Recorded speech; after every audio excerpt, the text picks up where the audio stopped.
Heyo! It's me, Adam Movie. I'm gonna talk about Pixar for a hot minute. Why me? Here are my credentials.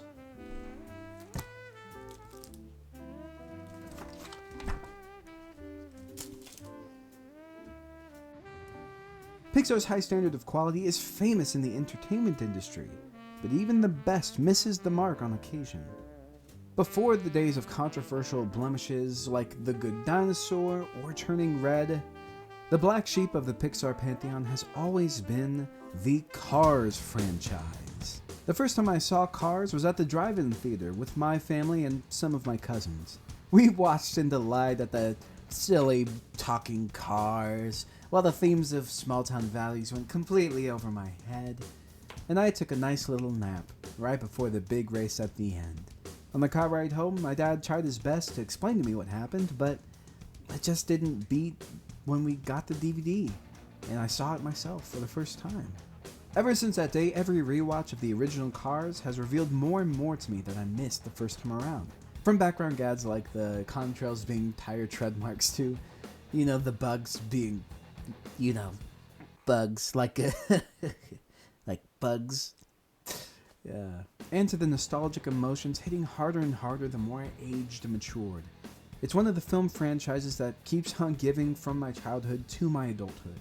Although the internet has dissected it to heck to figure out the car anatomy or the world-building implications, I'm willing to suspend my logic enough to enjoy the wacky world spawned from a single underthought question. What if cars could talk? Even in this black sheep of the Pixar collection, there's a blacker sheep, a void sheep, if you will, and it's called Cars 2.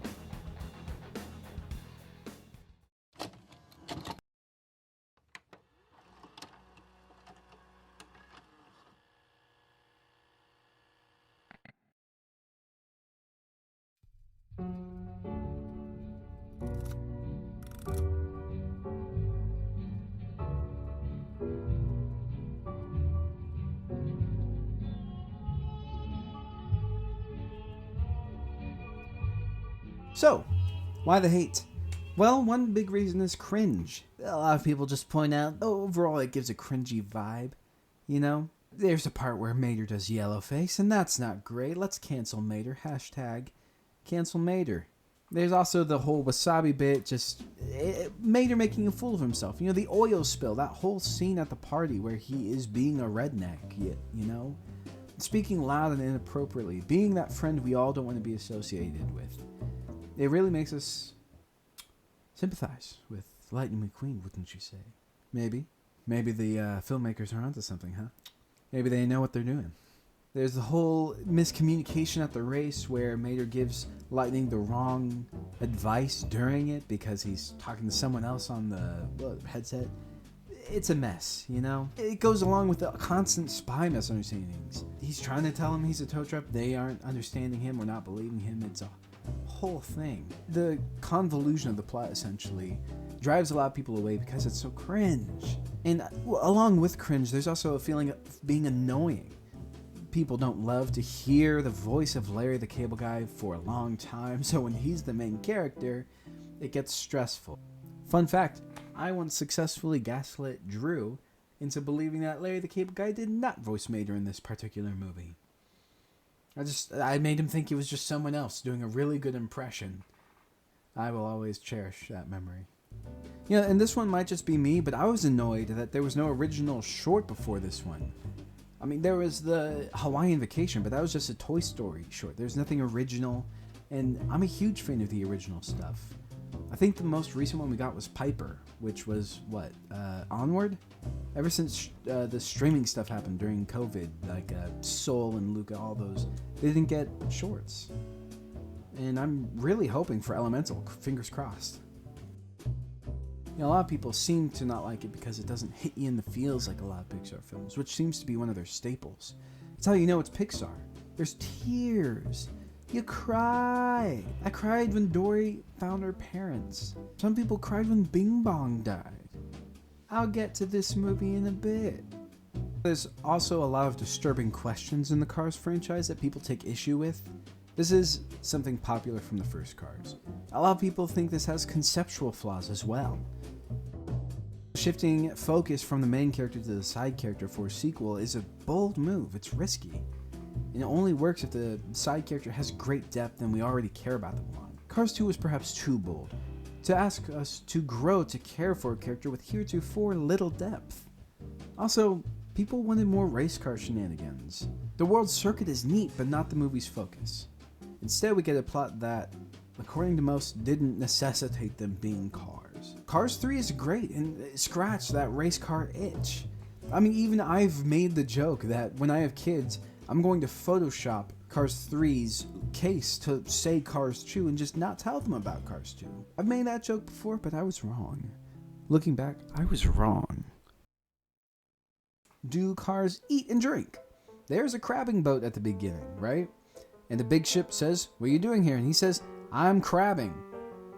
They catch crabs from the ocean. Are the crabs smaller cars? Are they like little car crabs? What would that be? Some kind of crustacean car? I don't know. Insert joke. GMC, General Car Crabs. And they have a bar. Mater is pretending to be a server at a bar, getting alcoholic drinks. They're clearly just drinks. They don't look like fuel. And they've got garnishes on them. Also, Mater is dressed as a waiter. What did he do to get that outfit? Did he knock another waiter unconscious and steal the costume?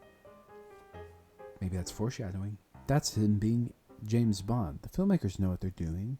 In the beginning, Axelrod's dinosaur argument makes no sense. But I think maybe that's the point, though. He's pulling it all from his butt. He's just making it up. It might be something that's supposed to tip us off early. Hey, I have a question. Is Mater an alcoholic? When Lightning says the drinks are free, Mater says, "Well, what am I doing here?" It's honestly hilarious, but it also raises the question, Mater, are you doing okay? There's some more, but I'm going to mention them later. And here's why it's great. I'm going to be honest with you. When I did my rewatch of this movie, the first half of it I was totally sober. Stay with me.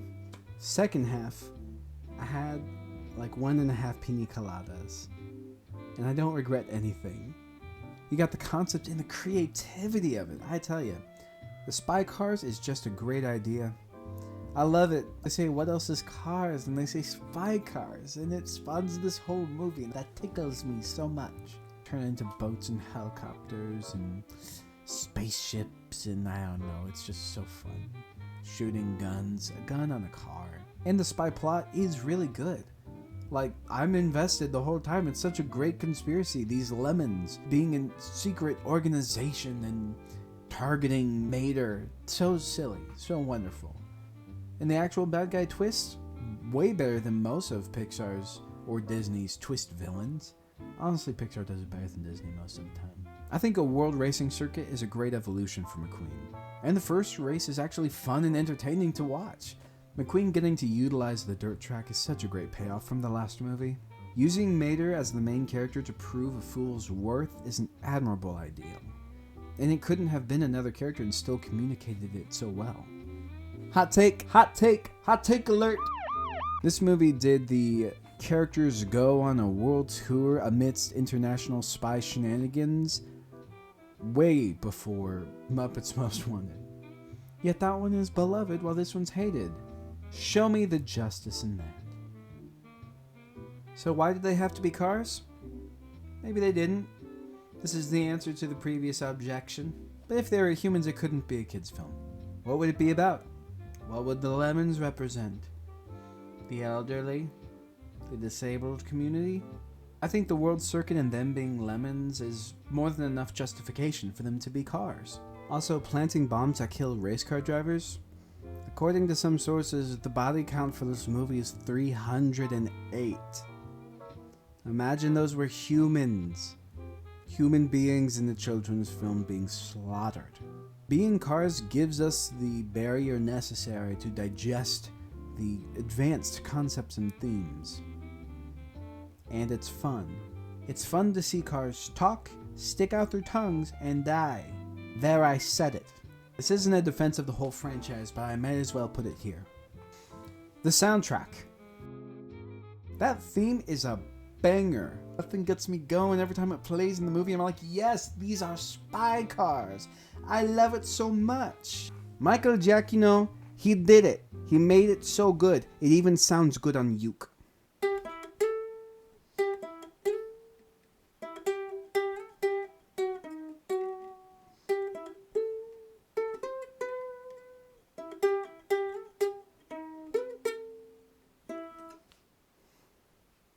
Yeah. It's also got You Might Think I'm Crazy by Weezer, which is a banger. It's actually not by Weezer, it's by The Cars. But they did a cover of it, and it's super good. Collision of Worlds, a great song, fun and atmospheric, good for the credits. And then it finishes off with a gentle Nobody's Fool, which is a good credit song that's thematically conclusive. And you know what no one talks about? This film is so fun.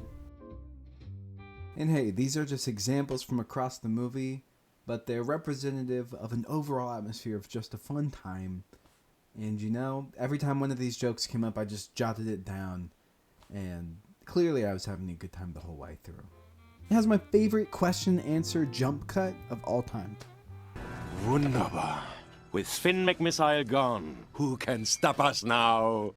Mater, Tow Mater, that's who. It's also got a lot of good quotes, like, you break down faster than my cousin Becky when she got left at the altar. I had to double take. Or, it's my hook, isn't it? Doggone it, I knew I should have checked it, but it's part of me.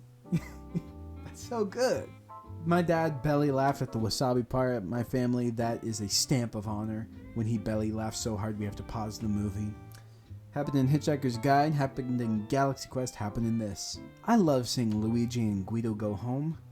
It's just so nice. You didn't know you wanted it for them, but then you got it. Holly Shiftwell sounds like Ginger from Chicken Run, and it makes my heart flutter. Mater accidentally triggering his spy mechanics with his southern speak is genius. The racing and action sequences are thrilling, heart-pounding, and sometimes funny. Backwards driving during the third act climax, brilliant payoff. They don't make a big deal out of it. I think there's like one line, but it's just there for fun. And the best friend catharsis is just the cherry on top. The bomb dialogue is a little goofy, but it's charming and fun, and that's all due to the voice acting of Owen Wilson as Lightning McQueen. He pulls it off.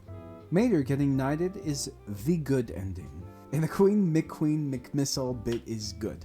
Hey, did you know that the Queen, rest in peace, actually voiced the Queen, rest in peace, in Cars? Yeah, don't Google it. Don't Google it. I love the ending when Mater's telling the tale to the two people driving through town and Holly Shiftwell shows up. It's such a great homage to Mater's tall tales. There's an earned reconciliation between Francesco and McQueen at the end, where they're still friendly rivals. It's great. And there's plenty of Pixar Easter eggs and callbacks to the first Cars. Now here's my big point. They saw the weird questions we were asking and gave the people what they wanted. More. The pigeons are airplanes. That weird French headlights car. Catholicism implying car God and car Jesus and car the Holy Spirit. This is the movie that formally introduced us to car blasphemy and car weaponry. They show us the world and its horrors, and it's just great. And then we get to the meaning. A young me was really affected by the idiot tow truck plotline. I was a weird kid called a spaz, and I related to Mater. Not to mention the meta commentary. Mater was written to be an idiot tow truck comedic side character, but now he gets to prove his muster as the hero of his own story. It told a young me I could do the same, despite my low opinion of myself. Some people cried when Bing Bong died during Inside Out, but I cried when Mater was tied to Big Bentley, yelling, "I'm not a spy, I really am just a tow truck." The meaning may not be subtly implied, but it was powerful to a 12-year-old me, and that's still worth something. Also, I care about Lightning's relationship to Mater. When Lightning said, "I didn't stand by a friend of mine recently. I won't make the same mistake twice." It's effective. I think the dent stuff is sweet. The whole idea of keeping your dents because they're valuable to you. And when Holly calls it back at the end, it's fantastic. If people don't take you seriously, it's them who need to change. not you. Wow. Nobody likes to be told that they need to change. That's the whole struggle of the progressive movement. But that's exactly what this film challenges us to do. Change. Accept Mater for who he is. I've made the first move. How about you? I'm a car man. I like to see the cars as they drive by. It makes me realize I'm a car guy.